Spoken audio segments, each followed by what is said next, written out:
standing there. Now you're walking.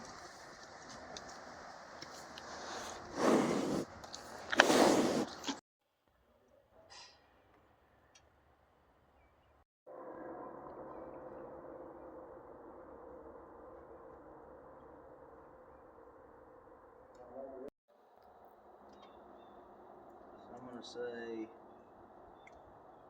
and we may go up a quarter. So this is going to be the shop area.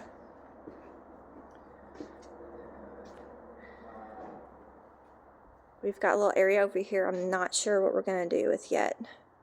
This room we have plans for, but I'm not going to tell you all until we get to a certain point. This back here will be for my animals. Of course with a feed area, and I'm hoping to have a milking area. I haven't really worked out yet exactly how I'm going to place everything.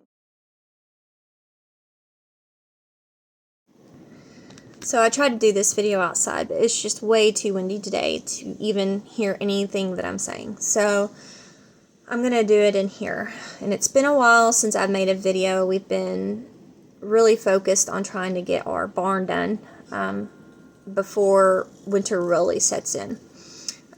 We're at a really good point right now, to which even if we do get some bad weather, we can probably transition the animals over if needed.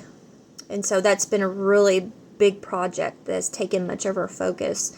And it's been a season of just being quiet and watching and listening to what's going on. The past couple of months and the past couple of weeks have been really eye-opening for me on the basis that questioning, researching, and seeking the truth have become the wrong things to do.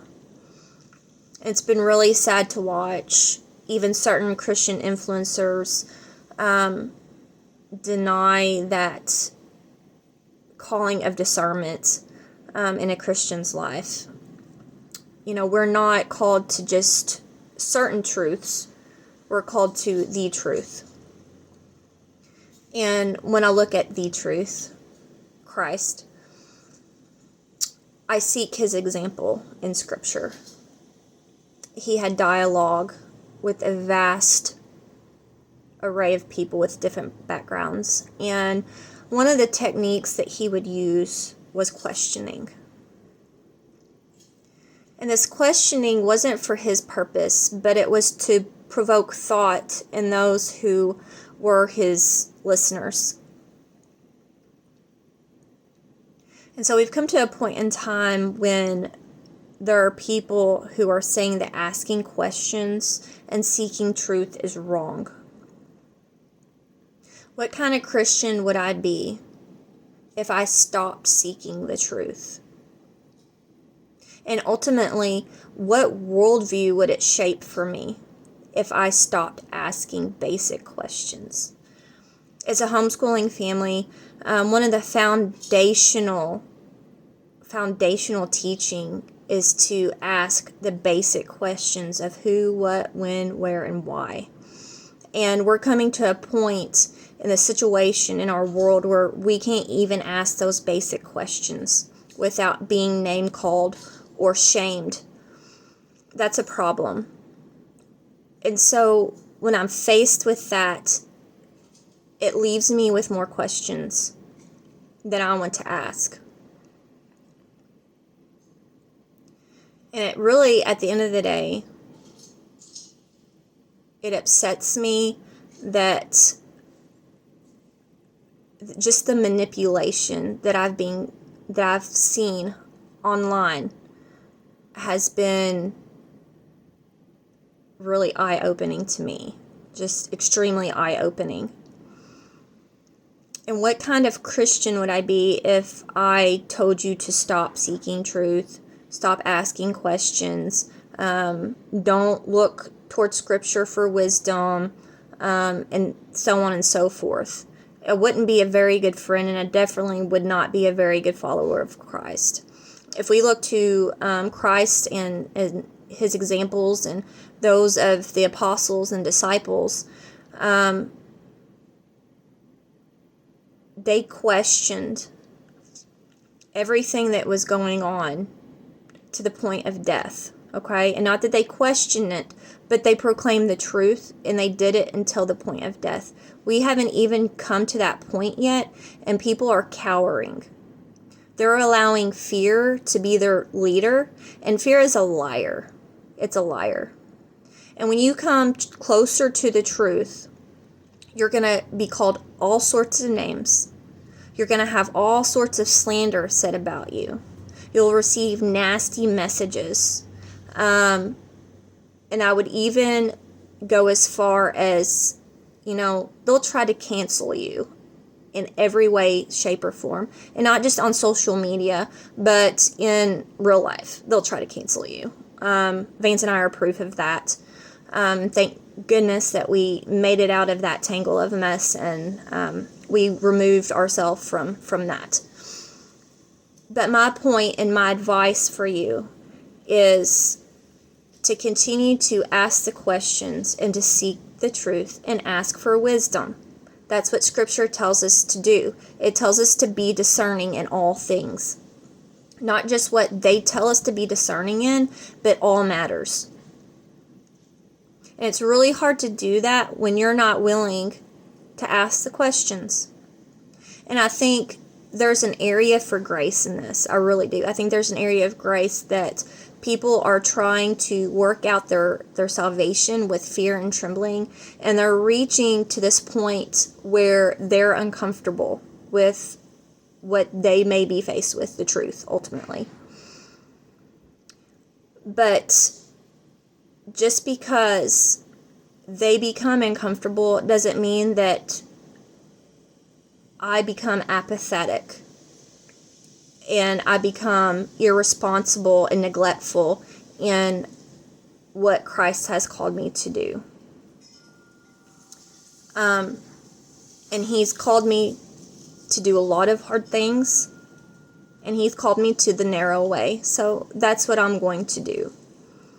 And I see a lot of people taking that wide path, taking that wide gate, because they're allowing fear to lead them.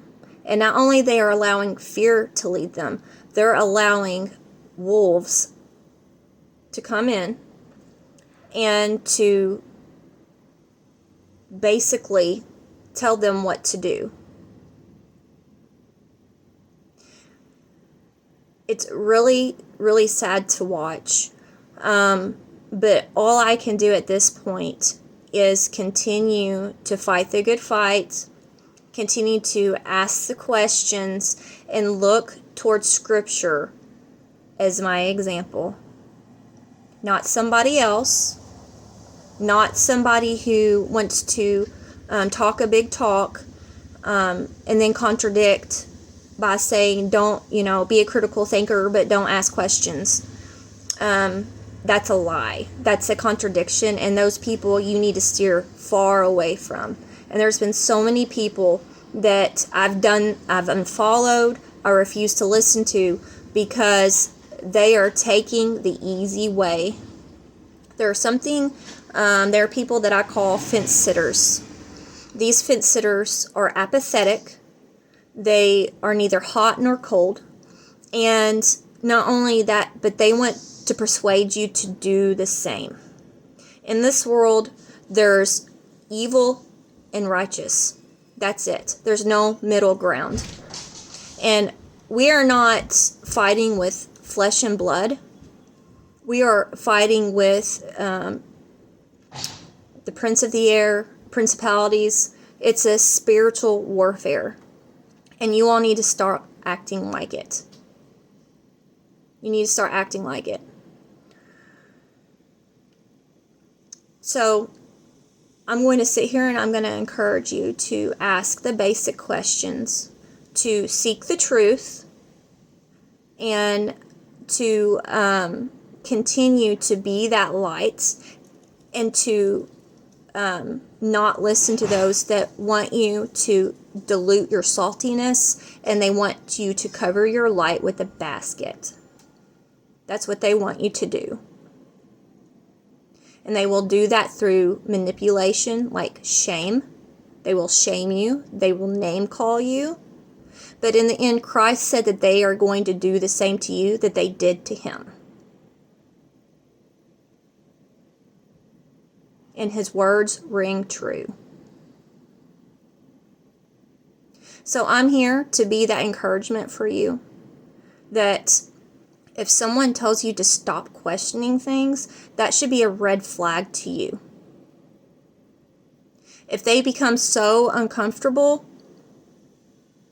with something that you're speaking about, and they're not able to have that open dialogue with you, or even listen, or even entertain listening, they just want to shut you up, that's a red flag.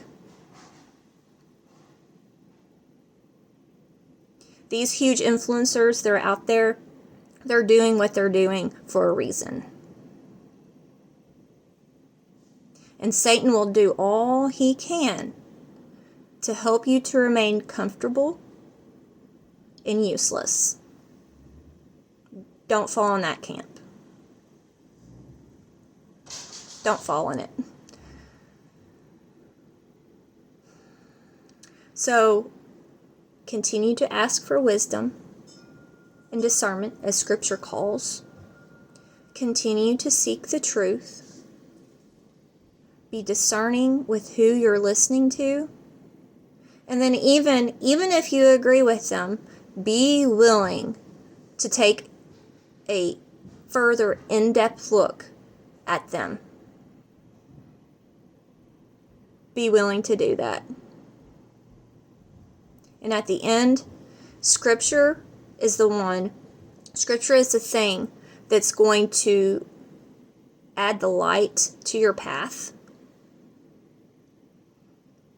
In the end, that's where it leads. It all leads to Christ.